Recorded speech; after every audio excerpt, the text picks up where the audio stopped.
Chapter 36 Wonderful Stories of Two Goa Gentlemen, Mrs. Aurangabadkar. This chapter relates the wonderful stories of two gentlemen from Goa and Mrs. Aurangabadkar of Solapur. Two gentlemen. Once two gentlemen came from Goa for taking darshan of Sai Baba and prostrated themselves before him. Though both came together, Baba asked only one of them to give him rupees 15 as dakshina, which was paid willingly. The other man voluntarily offered rupees 35, which was rejected by Baba to the astonishment of all.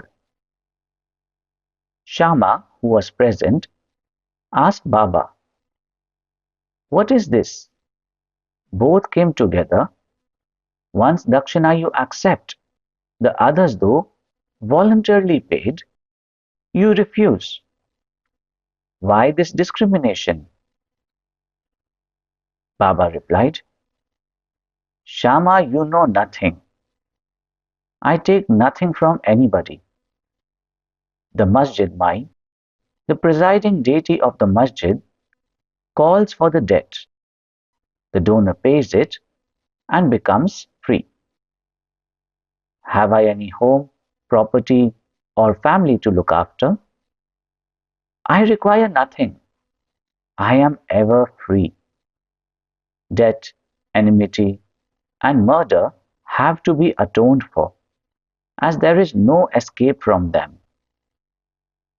Baba then continued in his characteristic way as follows. At first he was poor and took a vow to his God that he would pay his first month's salary if he got a job. He got one for rupees 15 per month. Then he steadily got promotions. From rupees 15, he got rupees 30, 60, 100, 200, and ultimately rupees 700 per month. But in his prosperity, he forgot completely the vow he took. The force of his karma has driven him here, and I asked that amount, rupees 15, from him as dakshina. Another story. While wandering by the sea, I came to a huge mansion and sat in its veranda. The Brahmin owner gave me a good reception and fed me sumptuously. He showed me a neat and clean place near a cupboard for sleeping. I slept there. While I was sound asleep, the man removed the laterite slab and broke the wall, crept in, and scissored off all the money from my pocket. When I woke up, I found that rupees 30,000 were stolen. I was greatly distressed and sat weeping and moaning. The money was in currency notes, and I thought that the Brahmin had stolen it. I lost all interest in food and drink, and sat for a fortnight in the veranda, bemoaning my loss. After the fortnight was over, a passing fakir saw me crying and made enquiries regarding the cause of my sorrow. I told him everything. He said, "If you act according to my bidding, you will recover your money. Go to a fakir. I shall give you his whereabouts. Surrender yourself to him. He will get your money back. In the meanwhile, give up your favorite food till you recover your money." I followed the fakir's advice and got my money. Then I went to the seashore, where a steamer was standing, but I could not get into it as it was overcrowded. There a good-natured peon interceded for me, and I got in luckily. That brought me to another shore, from where I caught a train and came to the masjid mine. The story finished, and Baba asked Shama to take the guests and arrange for their feeding. Then Shama took them home and fed them. At dinner, Shama said to the guests that Baba's story was rather mysterious, as he had never gone to the seaside, never had any money, rupees 30,000, never travelled, never lost any money, and never recovered it, and enquired from them whether they understood it and caught its significance. The guests were deeply moved and were shedding tears. In a choked voice, they said that Baba was omniscient, infinite, the Supreme One, Parabrahma, without a second. The story he gave out is exactly our story. What he spoke has already taken place in our case. How he knew this is the wonder of wonders. We shall give all the details after the meals. Then, after the meals, while they were chewing betel leaves, the guests began to tell their stories. One of them said, "A hill station on the Ghats is my native place. I went to Goa to earn my living by securing a job. I took a vow to God Datta that if I got a job, I would offer him my first month's salary. By his grace, I got a job of rupees 15, and then I got promotions as described by Baba. I did forget all about my vow. Baba has just reminded me of it in this way and recovered rupees 15 from me. It is not dakshina as one may think it to be, but a repayment of an old debt and fulfillment of long forgotten vow." Moral: in fact, Baba never begged for any money, nor allowed his bhaktas to beg. He regarded money as a danger or bar to spiritual progress, and did not allow his bhaktas to fall into its clutches. Bhagat Malsapati is an instance on this point. He was very poor and could hardly make both ends meet. Baba never allowed him to make any money, nor gave him anything from the Dakshina collection. Once a kind and liberal merchant named Hansraj gave a large amount of money to Mahalsapati in Baba's presence, but Baba did not permit him to accept it.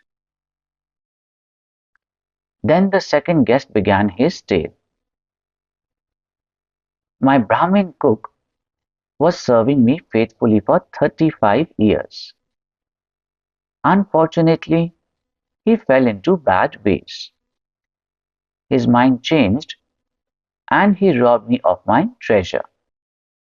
By removing a laterite slab from my wall, where my cupboard is fixed, he came in while we were all deep asleep and carried away all my accumulated wealth, rupees 30,000, in currency notes.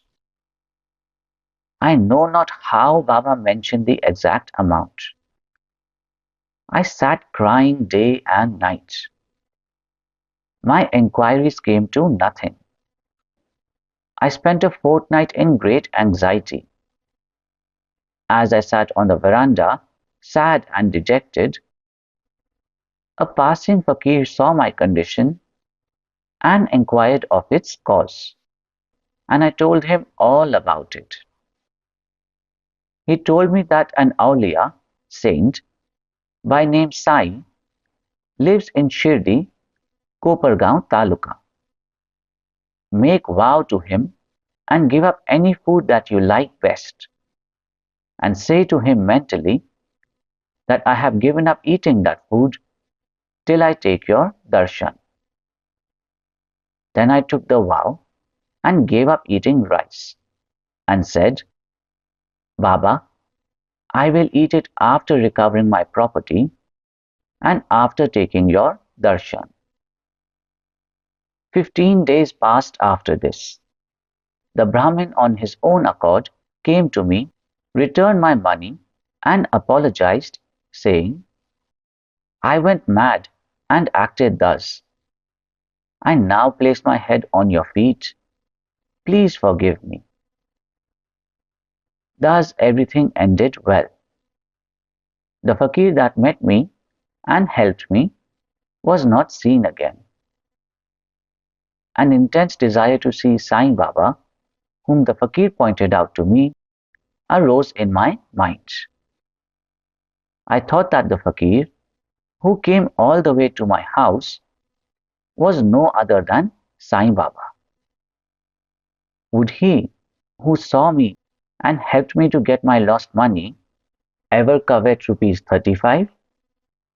On the contrary, without expecting anything from us, he always leads us on the path of spiritual progress. I was overjoyed when I recovered my stolen property, and being ignorant, I forgot all about my vow. Then when I was at Kolaba, one night, I saw Sai Baba in my dream. This reminded me of my promised visit to Shirdi. I went to Goa and from there wanted to start for Shirdi by taking a steamer to Mumbai en route. But when I came to the harbour, I found that the steamer was crowded and there was no place. The captain did not allow me, but on the intercession of a peon, who was a stranger to me, I was allowed to get into the steamer which brought me to Mumbai. From there I came by train.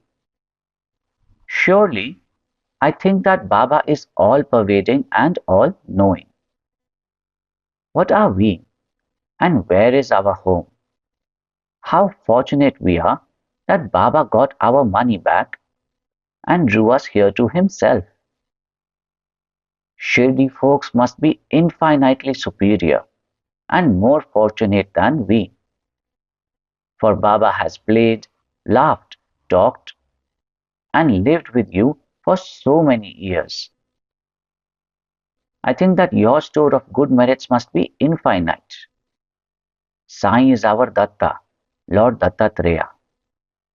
He gave me a seat in the steamer and brought me here, and thus gave proof of his omniscience and omnipotence.